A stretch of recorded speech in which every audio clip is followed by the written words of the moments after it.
I am afraid, I worry that the shock of not using one of Alice's cold opens is going to overload people's senses now that I am back. Albie, great job with the show last night. You sounded very cute in the whole thing. I don't know about that. But I think I rallied pretty well under the unfortunate circumstances. I pulled it together, pulled off a show. You did, indeed. It was one of those days where a few days ago, one son was throwing up on us all night, and then it hit my daughter yesterday, and she was like just barfing her head off, and then it got me just while she was, and then it got another son. And then our other son was. And then we got to one who hasn't been scathed at all, and Alice might be taking the slide. I'm worried. I might be psyching myself out though because I keep like being worried that I'm getting sick, and so I keep like thinking that I feel something coming on, but maybe it's in my head. I don't know. I might be fine. But it was one of those 24-hour things that really, according to my CPAP, I was like sleeping in one way or another in bed for 15 hours, which is about what it takes. It was one of those things where it's just everything's awful. I didn't want to listen to Alice on the podcast because I didn't want to associate it with how bad I felt. I just listened to 100 Dave Rubens. No offense, Dave. But okay, I don't want to kvetch a moment about how sick it was. It is a weird thing being totally incapacitated for a day because it makes you look. It makes you, and this happens to me every time. It makes me like promise, like that I'm going to be a better person when I'll never mistreat myself. You know, let's cut down drinking and eating bad and all that stuff. A lot of stuff we are doing anyway, and just overall, it's like, you know what? I never need to be like eating, pizza again. It's really the stuff. Just because I felt sick. You feel very noble and as you waste away. And I think like when I get better, I'm going to be such a better person. It never happens so, but I don't want to complain about it because it reminds me of this year when Kirk Minahan and Dave Cullinane, either they had COVID or they came in. They did the show with COVID. Yeah, they were such that was right after Clemmer got COVID and gave it. Incredible bitches. I've never heard two guys kvetch and moan so much, and which totally makes sense because Kirk's just a spoiled rich kid from in where he grew up, I'm sure, which is in Winchester, in the nice side of town. I'm sure they had nursemaids and they had all sorts of the staff would run over. I'm not sure though that you should Lord Fauntleroy Minahan, and Dave is the youngest. Dave's older brother. Dave's 44. Mm-hmm. He's the youngest of the family. His youngest older brother is 66. Oh, wow. So Dave is like the baby of his family. Yeah, so he was babied, so both of them have weak constitutions. I'm not sure that you should be attacking people from exactly this angle when you didn't do a show yesterday. They came in and did the show. No, they came in and just bitched and moaned because they had the world needed to see them bleed. Look at us. Look how sick we were. And by the way, but you didn't come to your show. Every time I mention Minahan and even Dave, I get the freaking torpedo nowhere ambush from my own wife. God, you are disloyal. You're so freaking disloyal. It doesn't matter. It's fine. It's fine. You know what? I'm not. I heroically did the show yesterday. My lot in life. With no support and kids everywhere. No support. I did all the kids stuff last night. Chat was awesome yesterday. Well, yes. I had support from the fans of the Burn Barrel podcast who always support us in every way. Reminds me, that kid, the guy who called about the airplane seating, no. He absolutely completely wrong. He called and suggested that the airplane flight I was wrong about, which is incorrect. Absolutely incorrect. Both on the seat and on the window seat aspect. Yes, I paid for that particular seat. The seat was empty. It was punitive that I was being punished and that I had people now talking to me like I was a problem. I mean, for God's sakes here, put one and one together, which they did. And also, the lady who was in the window seat, didn't have that window seat. Well, the one on my side didn't have it legally because she took that seat because she gets immunity in the plane. She can sit anywhere she wants. The other lady, though, no, I would want to see Chicago, and she should have opened up that window seat because she knows how fun they can be because she was looking through my window seat. Well, and so I think that obviously you have the right to close your window. It has a little shade on it. It can open and close, but you have the right to recline your seat on an airplane too, and you still should never do that because it's weird, antisocial behavior. So that's my opinion. Correct. So here's my question to you. Okay. What's the best side of the plane to sit on if you're flying from Texas to Martha's Vineyard, Alice? Depends what time of day it is, I guess. It's kind of a rhetorical question to get us into the topic, Alice. Jesus. Well, I assume. Okay, how about during daylight? I think at 1 a.m, it really doesn't matter, probably, right? Well, my point was going to be like, you want to sit on the side of the plane. If you're going to be able to see a sunrise from one side of the plane or the other, then you might want to sit. What a failed exploding on the tarmac attempt. You're the At one seamless, who came up. topic You're the introing. one who came up with that idea as your segue. Listen, Next time, AP, pick something. AP Geek.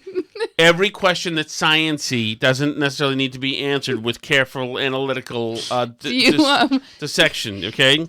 Sometimes we use this thing called humor, which isn't around the math club, I realize, Alice. I know you guys had thick Coke bottle glasses and a lot of braces and not too many funny jokes. I had some funny jokes last night. Okay, should we go to this Cape Cod Times, this lady? Well, first let's dig into this a little bit because I was so upset that this morning when I woke up and all this stuff was happening, and I hadn't done this on the show last night because this was all I wanted to talk about or hear about this morning, but it kind of hadn't broken when I was doing show prep last night before I sat down to record the show. So it's just a weird timing thing. So that was I was annoyed by that. But anyway, because this is the greatest thing ever. The governors have started, and this started a while ago, where they started to send, these random migrants who keep showing up in their states to other places like DC or New York or Chicago. Connecticut and in New York. Yep, you're right. And the Biden administration obviously has been shipping immigrants all over the country from the southern border for a while now, too, months. And right. And it's because they're trying to, replace these people around the country because there are bottlenecks and resources in the southern states, obviously.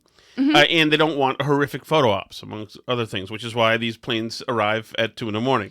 Right. So what's been happening now is they've started to send them to some of these other cities, and the mayors of these cities have started to complain. No, who's they, though? Well, Abbott and but it wasn't Arizona. always Abbott. No. But yeah, Biden's been shipping people around the country and ICE as well, secretly. Right.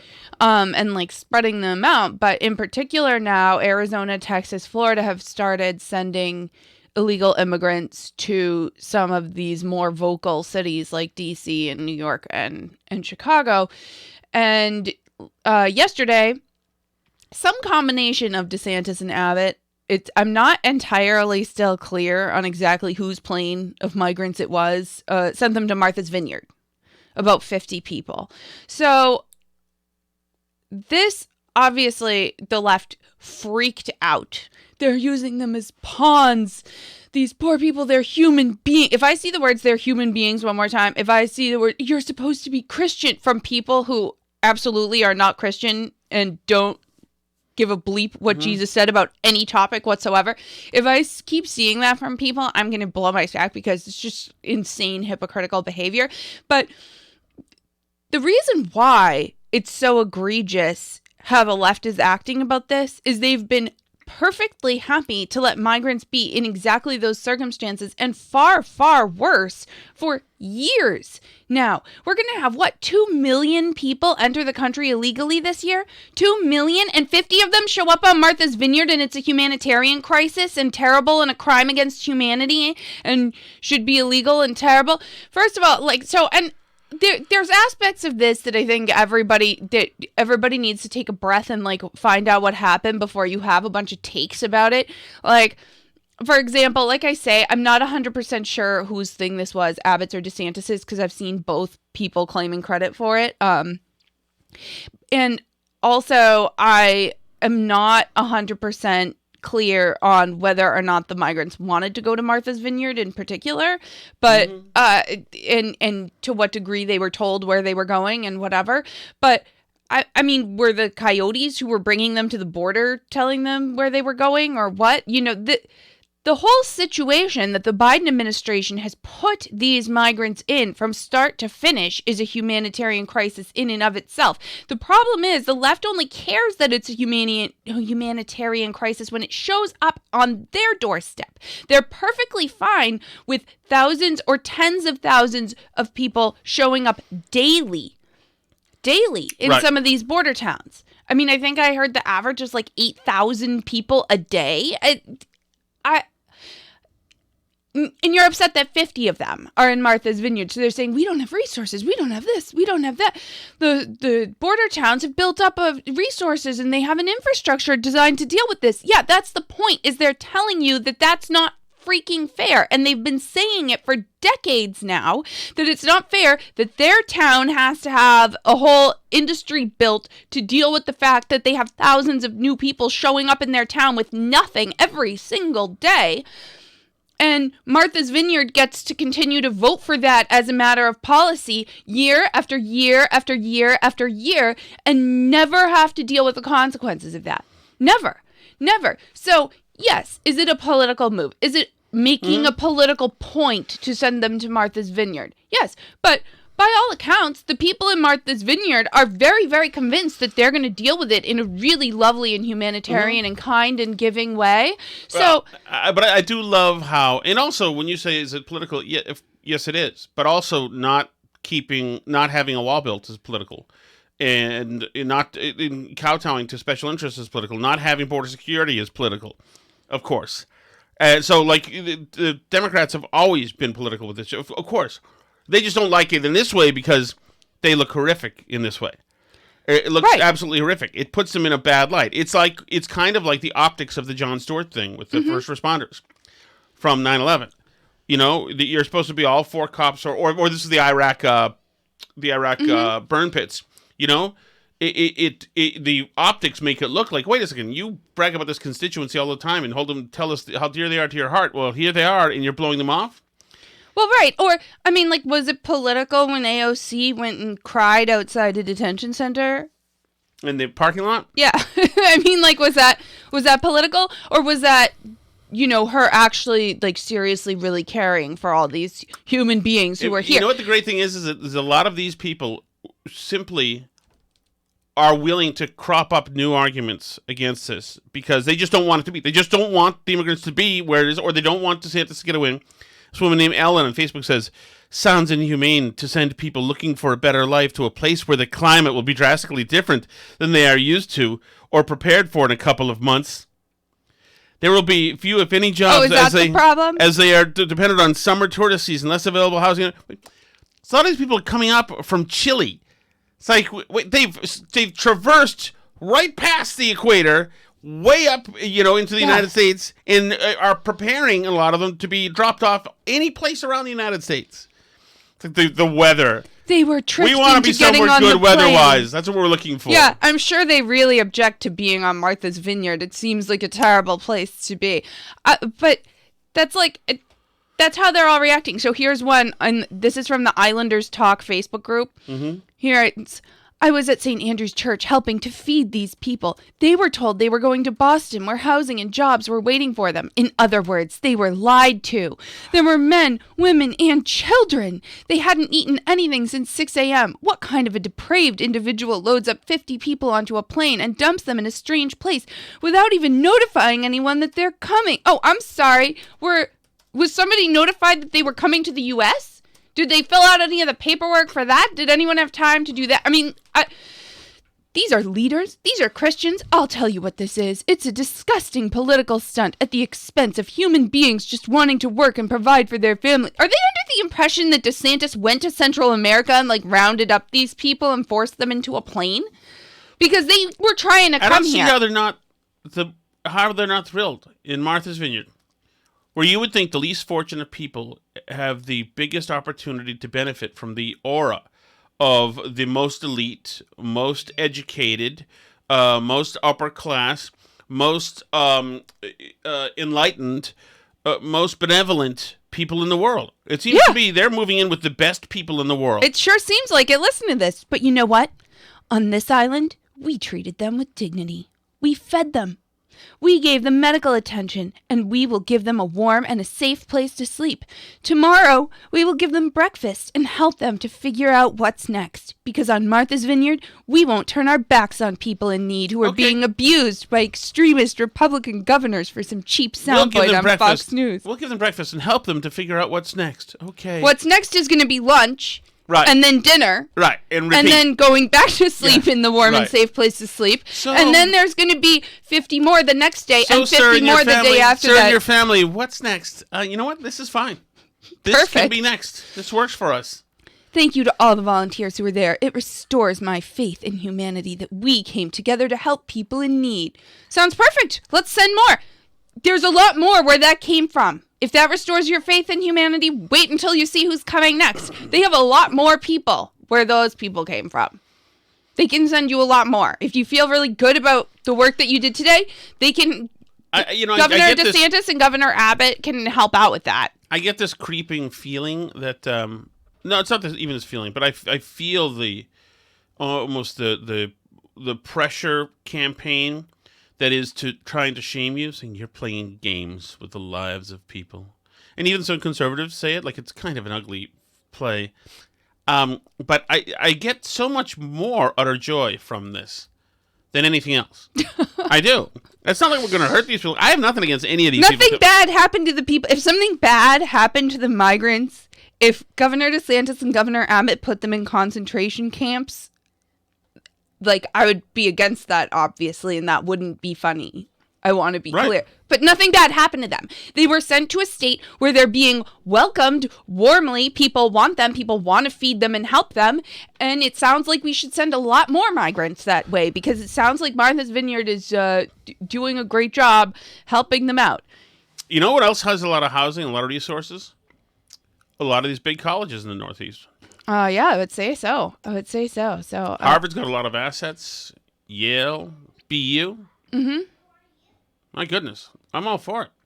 You know, wasn't Marty Walsh gonna like house a bunch of illegal aliens in the city hall? Oh yeah, he was like getting ready to hide them in city hall. Let's go. Michelle Wu should be all for this. Yeah, she's more progressive than me. Let's go for it.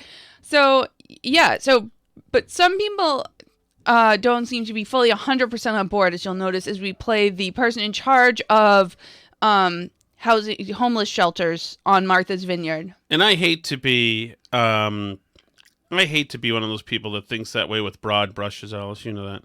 But the like kinky hair of this lady, the kinky social worker hair, it just kind of says it all, doesn't it?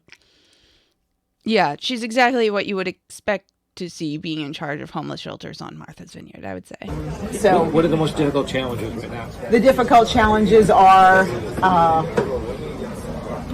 we have, at some point in time, they have to move from here to somewhere else, right? We don't have the services. What do you mean? To take care of 50 immigrants. And 50? We certainly don't have housing. We're in a housing crisis as we are on this island. They get more than 50 tourists a year, right? I would say so. Yeah. So we can't house everyone here that lives here and works here. We don't have housing for 50 more people. So this Cape Cod Times thing has its rest? Yeah. Okay, give me a second here. Yeah. So, but no kidding. That's what everyone's been trying to tell you has been going on and on these border towns. But it's like, really, they thought that was all just like some fake Fox News thing that the border states were saying. We don't have resources. We don't have housing here for 50 people. 50, try 8,000 a day. How about that? Yeah, and that's what makes it so rich, because like they're saying, but we're being overrun. Our resources. We don't have these things. Yeah, that's right. Weird. That's so strange that you would say that. But yeah, and then the grandstanding, like, how dare you use these people as political pawns? And everyone is jumping in to help. We literally have everything we need. I mean, we need for all of our guests to get the help they need to be in this country and safe and housing. And that's not something that we can do here at the shelter, right? We're a stopgap. This is an emergency shelter. We're not long-term care. So, you know, everyone is meeting about this. There's multiple wheels that are turning, and departments that are working together. I mean, it really is a community effort, and that community is, from here to Boston, probably to the White House. So, What are the most difficult challenges right now? the difficult challenges are That's what we heard this. to take care of 50 immigrants, and we certainly don't have housing. We're in a housing crisis as we are on this island, and so we can't house everyone here that lives here and works here. We don't have housing for 50 more people. So that is our primary crisis. We have this emergency shelter set up, and it's working wonderfully. Every single person that has been here, and There's got to be like FEMA resources, etc., that we can use for our guests, right? Oh yeah, our guests, roll out the red carpet. really want to say this. Every single person has come up and said, I want a job. They are not looking for a handout. There's no doubt businesses, etc., that need help. Even as the slow season comes, there's no doubt. Everybody said, I want a job. There you go. That's great. Yeah, there's restaurants looking for help all up and down the New England seacoast. I can tell you that. One person has asked for a handout. Every single person is like, I need to work. I had one young man come to me and he said, can I go to the ferry now? I have to go get a job today. I've been gone for 2 months. My family needs money. All right. He wasn't asking me for money. He wanted to know if he could leave to go get a job. Like, that says something about him as an individual. These are the migrants you're speaking. Yes. Yeah, the refugees. I mean, every single one of them wants a job. There we go. Since when are they refugees? Well, right. But, okay. Sounds like they're economic migrants, which is fine, but that's a different thing. They want to provide for their families. They want to support their families. They want to take care of them. We just want to help them do that. How many people were you able to place in jobs locally? Yeah. But there is a legal process. And I think all of you in the press, you know this is a political game. That a legal all of this process. That has happened. It's a political game. And shame on everyone involved. And please print that really, really loudly if you're in the paper. Oh, God. And Print that loudly. These people are pawns. And we have to stop the chess game right now.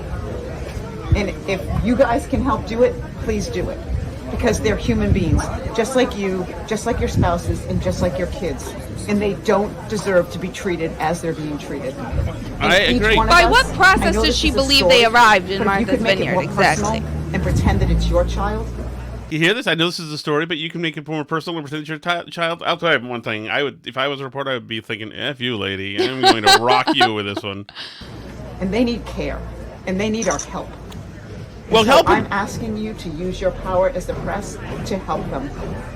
Because we'll do everything we can. Why is it the press's job? This island community will do everything they can. But they need more. How can we stop the political game?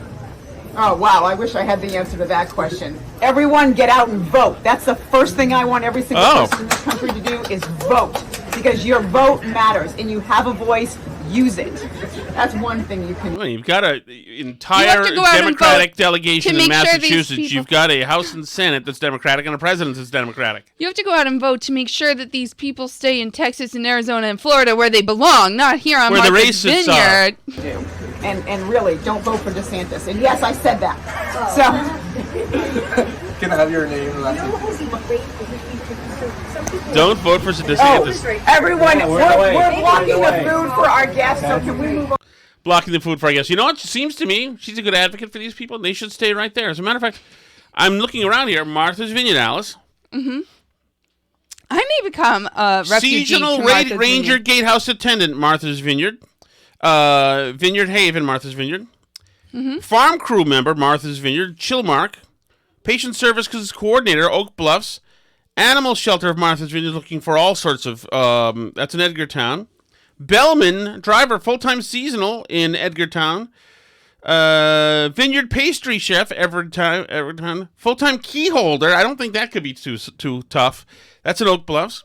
Bus and van operators, we're getting driver's licenses for everybody in Massachusetts. Oh, yeah. Why wouldn't we bring them Full-time teller at Santander Bank.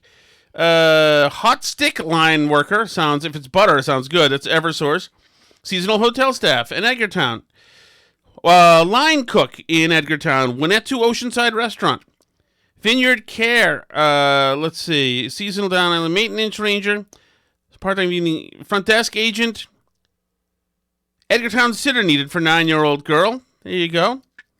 There are a bunch of jobs available. There's a lot of jobs available. Probably at least 50, I would say. Oh, absolutely. There's one for...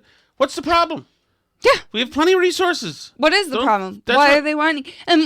And really, what is so terrible that happened here?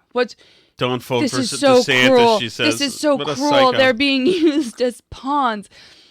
It's bizarre behavior from the left. And I honestly think they're acting like this in this insane way because they are desperate and they know that this looks really, really bad. I think that the focus that it places on the border at a time when the Vice President of the United States, who, by the way, was put in charge of the border, went on TV and said that the border is secure and nobody can get in illegally, to have this happening where Martha's Vineyard is saying they can't handle the influx of immigrants to their community, it looks really terrible. I think it looks awful for the Biden administration in particular, and that trying to pawn it off on Abbott and DeSantis, who don't determine the border policy, by the way. And the Biden administration told them they weren't allowed to deport people. Like, they can't, by federal law, send people out of the country. So what's left for them? They're being told by Martha's Vineyard and New York and DC and Chicago that we have to keep these people in the country absolutely 100%. And they don't have the resources to do it anymore. Why does the entire burden fall on people who happen to live near the southern border? Right there with you. So, obviously, this is a great move. Obviously, it makes the Biden administration look terrible. Karine Jean-Pierre obviously is trying to blame DeSantis and Abbott. That the border is open. I mean, today we talked to a few who arrived in D.C. They said that the border is open. We know it's open because we come, we enter, no problem. We haven't heard a message from the administration in a few months telling people not to come.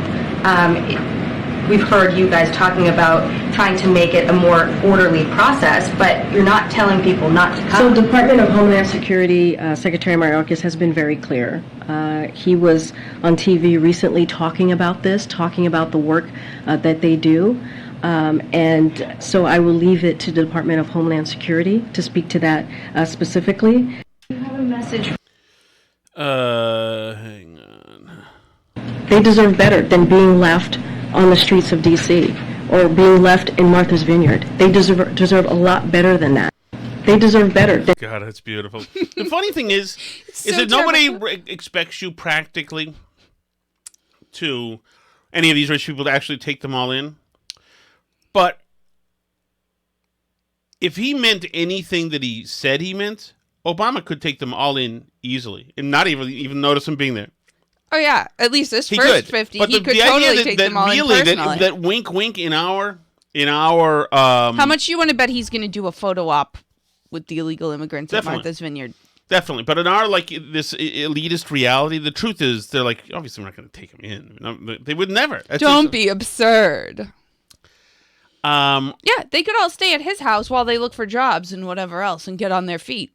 He could totally do that. It reminds me of there's this guy I used to work with who's a great guy who has I forgot what he did. Oh, that's right. Who was in his early 20s at this time, but he was maybe a paraplegic. I'm not sure, but he had all sorts of issues. He was in a pretty tough wheelchair, like a little more whatever. This guy is a great guy, and he worked in radio, and it's the greatest thing ever. Everybody's always he worked. He did all sorts of exercises and worked out at a gym, etc. Really to overcome his disability, and in many ways he did. Like he really built muscle stuff. He did some incredible things, and this sounds like a sad story, but it's not because it was just so beautiful. Everybody's always telling him, like, hey, oh, awesome going. He always just got 300 kudos at a time. He worked in radio, so he knew a lot of people. Do you remember this? I think I showed you this at the time. I don't know. And he put out there... Oh, no. What it was is people that he knew were looking for a third roommate. and everybody was giving them ideas. I have a friend here, a friend, young guy, single, whatever. And he says, "Oh, I'm looking for a place," and the guy's looking for a roommate. Like we're speechless, and the long thread, stopped right there. As everybody backed away in shame. Because they didn't want to, because it would be a lot of work to, have this guy as a roommate. If you're out in the town, whatever, he might not make the ideal wingman, depending. And they were really just being human. But it went to show that the other stuff only goes so far. Hey, awesome doing those push-ups and really overcoming this stuff. That's awesome, man. We got to hang out. Well, okay, we can live together. Just like this woman, the homeless shelter lady on Martha's Vineyard, has a lot of very strong words of outrage for DeSantis and the people using them as political pawns, etc., and all this stuff. But when it comes down to it, do we have the resources to help them? Can they stay here? I don't really know about that. We just don't quite have enough here. We don't have the services. This isn't going to be able to be a permanent situation. This is just a temporary stopgap shelter. You're not going to be able to stay here. And just like the guy, we're going to help them figure out what's next. Joe, is that how you think that this works? Do you think this is just a stop for them on the way to Canada? Yeah, isn't that fantastic? What do you think is next? This is what's next. They've never considered it. Political stunt with the asylum seekers. Let's specifically get into the locations. Martha's Vineyard, the Naval Observatory. Can you talk to the issue of, you said Boston. It's an island that they sent the asylum seekers to. An island that is known to be, in some instances, a Democratic haven. Former Democratic presidents vacation there, own homes there, etc. Could you speak to that as well as the Naval Observatory? What I could say, and I've been very clear, it is a political stunt. That's what we're seeing from governors, Republican governors in particular. And it is a cruel, inhumane way of treating people who are fleeing communism, people who are, and we're not just talking about people, we're talking about children, we're talking about families who are promised a home, promised a job, put on a bus, and driven to a place that they do not know. And so here's the problem. To do. Nobody in the left who's got yard signs that say nobody is illegal, etc. Nobody in the left is going to do any of the intellectual research, the honest research, to realize how defining this is in a true way about all of these elites on the left who just don't want these people here. They're not going to do the work. They don't want to find that out. A lot of them probably know. They don't want to look any further. This is cruel. They're manipulating these poor people. But it sure is good for troop morale on the right. It really is. Like, what? And I'm just curious. Like, where does the left think they are supposed to go? Well, they're not supposed to keep them in facilities at the border. They're not supposed to send them to the, quote, sanctuary cities. What are the governors supposed to do? Where exactly are the illegal immigrants all supposed to go? They want them to be in the system, so they'll get a court date, and then they won't show up for it, and then we don't have to. Yeah, but where are they when they're in the system? Like, physically, where are they? Well, dude, they're out living the American dream somewhere? I don't know. Why not in Martha's Vineyard, though? Which towns should they live in? Where are they supposed to be, honey? Like, that's what I don't get. When I see people on the left, like, say, this is so cruel. Can you believe they've just been put in the country with nowhere to go? Like, well, what did you think was going to happen when they showed up here? It seems to me that the governors are taking it upon themselves at their own expense to send them to a place that's really, really welcoming to them. Like, this was budgeted for in the state of Florida. Ron DeSantis set this up as they passed a law that they were going to send them to designated sanctuary cities and states. Right. And in Martha's Vineyard, they could have a single bake sale that would take care of these people's room and board for the next 2 years. Yeah. That's why it's fantastic. It just is. And then I see like even people on the right say, this isn't a serious immigration policy. They can't all go to Yeah, no kidding. No kidding. This isn't a serious immigration policy. That's what the right has been trying to say about Biden and Kamala's immigration policy for 2 years now, right? Is that this isn't just let everybody come into the country at any time that they please is not a serious immigration policy. No kidding. Glad we're all on board. Maybe now we can make some progress into having a real immigration policy. So glad to see everybody jump on board. Alice. How are you feeling, by the way? Are you still getting sucked into your sickness? I'm still feeling okay right now, actually, believe it or not. You know, we miss this, or I miss this anyway, but I heard this thing today. This is Dr. Ashish Jha from a couple of weeks ago. Listen to this. This is him and the White House COVID response task force. He runs it. I've heard Secretary Cardona say this over and over again. You know, people do talk about going back to normal, and I've heard Mr. Secretary say, you know, normal wasn't working out so well for some people. And so the goal in my mind is not to go back to normal. The goal is to build a very different new normal that has equity much more at the heart of it. I've heard. Isn't that all you need to hear? Equity's not a medical term. I know. Is that part of COVID? Equity? No, normal. No, we've got a chance, an opportunity here to do some equity stuff. It's like, okay, I mean, you're obviously fired and a psychotic, and I'll take your lab coat and never come back here. Can you imagine these psychos are running? Well, it's exactly the same thing as the people who, after the George Floyd stuff, came out with a statement, all the, quote, scientists who came out with the statement saying that racism is a very serious public health problem, and that's why it was very important for everybody to be at the George Floyd protests after they told us all to stay home for months, right? Like, that it does the same undermining of public health, the fact that you can't declare victory after the thing is done. Like, the COVID's over. It's done now. Right? There's like COVID. I think so. COVID's I don't know. not a thing. They're still enticing people to go get shots. There's new boosters, right? There's but like this isn't a thing anymore in the sense that it's not a risk that like outpaces the risk of flu every year or something. This is a risk that we need to learn to live with, like the risk of dying in a car accident. You know, it's at that point now where it's not a special circumstance. But the idea that we now have to like continue to fight it because equity like shows that you're not a serious public health person and you're damaging public health.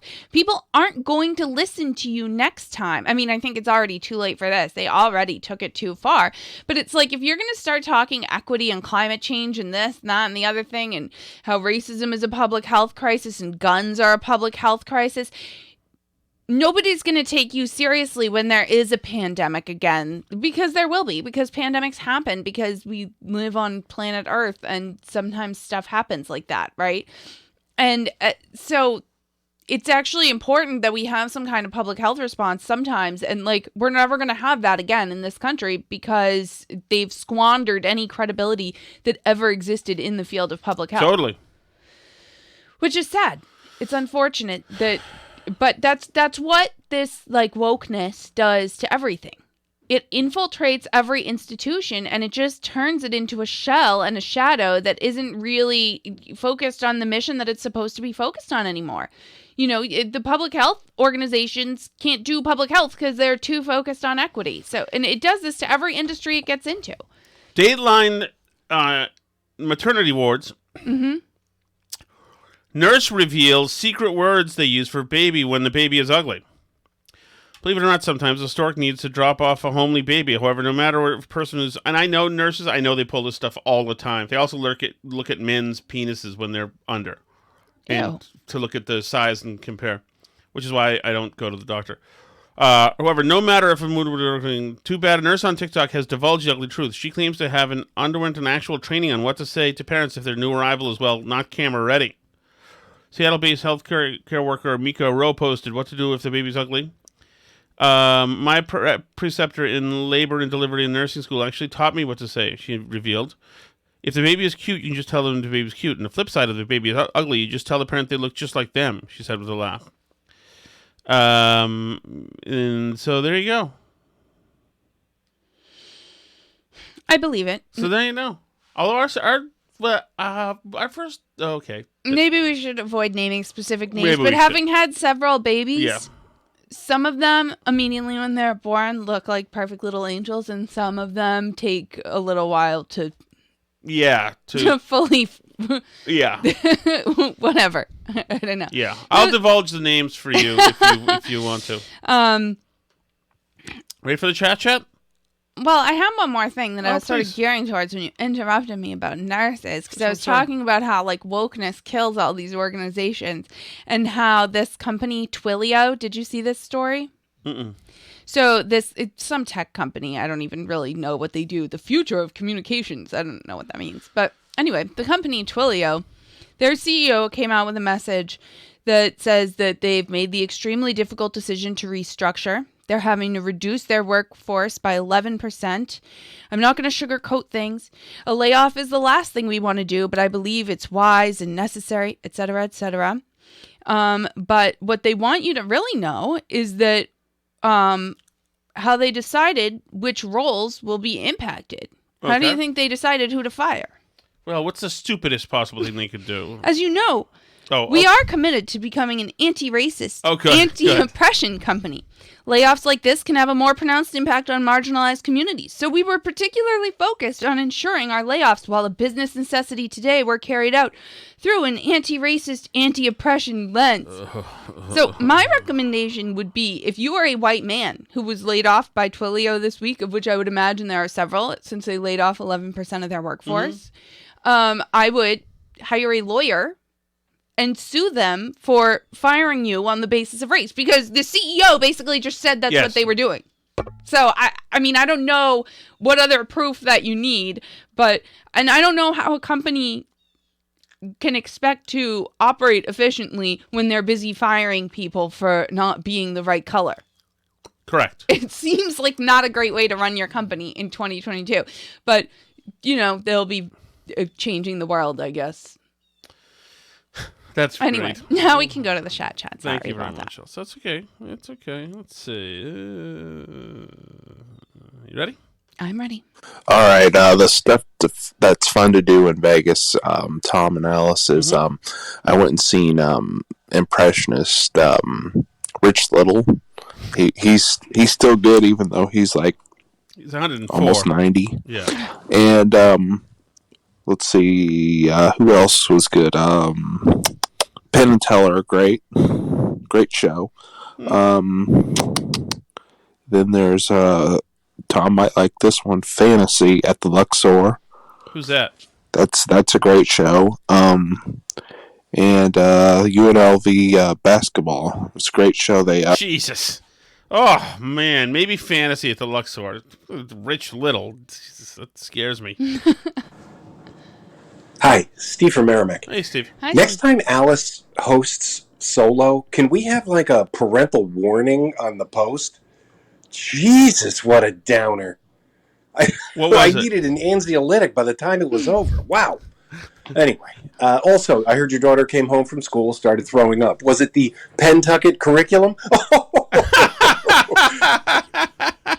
That's a regional joke. So I don't get the first part of that, though. Parental warning? Because he feels I was too negative. Were you negative? I feel like I was angry a lot in the show. Yeah, possibly. Wow. It's less funny. It's less funny and lighthearted when you're not here. Well, people get a good look at the real you. This is a person who's ostensibly pretty, but you can see her dark heart when she's given full sway of the Burn Barrel podcast. It's true. Hey, Alice, should have called me. Could have been a girl's night. Ugh. That person doesn't exist, by the way. I haven't been to that gym in quite a while, by the way. I know I'm not alone in this stat. This is Replica Shattuck, by the way. I know. Replica called last night, too. Oh. I know I'm not alone in this stat. We don't want Tom to pass away. Thank you. True. We hope that he gets over this new variant that he's picked up of stomach bug or whatever he has. Thank you. But if he was to succumb, if he was to die, just think for a moment what's about to hit the market, fellas. Ooh. No. A woman who's not only smart, good looking, true, will take care of kids, that are constantly sick. You guys aren't always here looking around, let me tell you. put up with your sleep apnea. Yeah. Allow you to collect weird sculptures of animals and hoard them in your house. Weird eating fetishes like fucking clam sauce and chopped clams. How dare you? She'll fix, repair. Oh, hold on a second. How dare you impugn the name of clam sauce? How I miss it so much. It is so weird. Oh my God. Build bikes. She works a skill saw. Yeah, true. She'll tar, fix a roof. Yep. You get some roofing to do, Alice. True. She fixes lawnmowers. Apparently, she sheetrocks like a champion. She does do that. She does do that. All while allowing you to sit back, drink beer, and just be a glutton of life. There's a lot of truth. Allow is a funny word, though. There's a lot of truth to that, definitely. I have little control over you. This has to be a top 5 free agent if Tom dies. I don't think I'm going to be back in I think I'm retiring. R.I.P. Tom Shattuck. I can't argue with the thing he said. He's absolutely right about that. But I'm not. She's a chubby chaser, obviously. Wasn't before I came along, though, I don't think. And I did enjoy. One time somebody commented on one of your posts that I must not care about looks. Yeah. I'm not into looks or something like that. I think that's sort of true. What the hell? But I don't have a type. My mother said I was handsome. But I'm not a chubby chaser is my point. I'm not. I just don't really care about that as a thing. That's not. Okay. That's a chubby. The fats heard all they need to hear. They will be at the door. And by the way, if I die, depending upon the But I'm also not. I don't think I'll date after you. I'm not really interested. Because I've so enhanced your appreciation for the male species now. Exactly. Who could follow this act?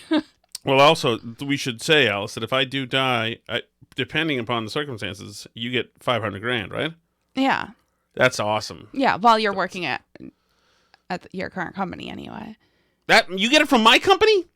Well, from the life insurance company that they've hired, yeah. From my radio company? Yeah, life insurance is a job benefent. It's just not. I would just say it's not from your company. It's not from the company. It's from the insurance company that they've hired for their benefits. Oh my goodness. Oh, we can only dream, Alice. We can only dream. Then again, if you were to die early, it might be harder for me to find somebody to fill your exact skill set. Yes, it might be harder for me to find somebody, but who knows? I'm ready to look if I need. There's a replica Shattuck out there, Alice. Anyway, thank you so much for listening. I don't think I'll be dating after Tom. I think I'm done with men. Yeah. And women, everybody. Mm-hmm. I'm off the market if that happens. I'm off the market anyway, too. Yeah. Just all you have to know is Lexington boat yacht bunny lifestyle was letting the good times roll, had no problem making friends here and there when I met her, I can tell you that. Anyway, so you can leave those chat messages. That is at burnbarrelpodcast.com. There's also at burnbarrelpod on Twitter. Oh! What? Just a tease here, Alice. Okay. So this is Thursday night, according to my book. Today's Thursday, yes. So we'll be doing a show Sunday, at some point. Mm-hmm. I will be appearing. Are you allowed to say this? No, I can't give specifics. I will be live somewhere Sunday night on video on United States Tube. Okay? Interesting. So look for it.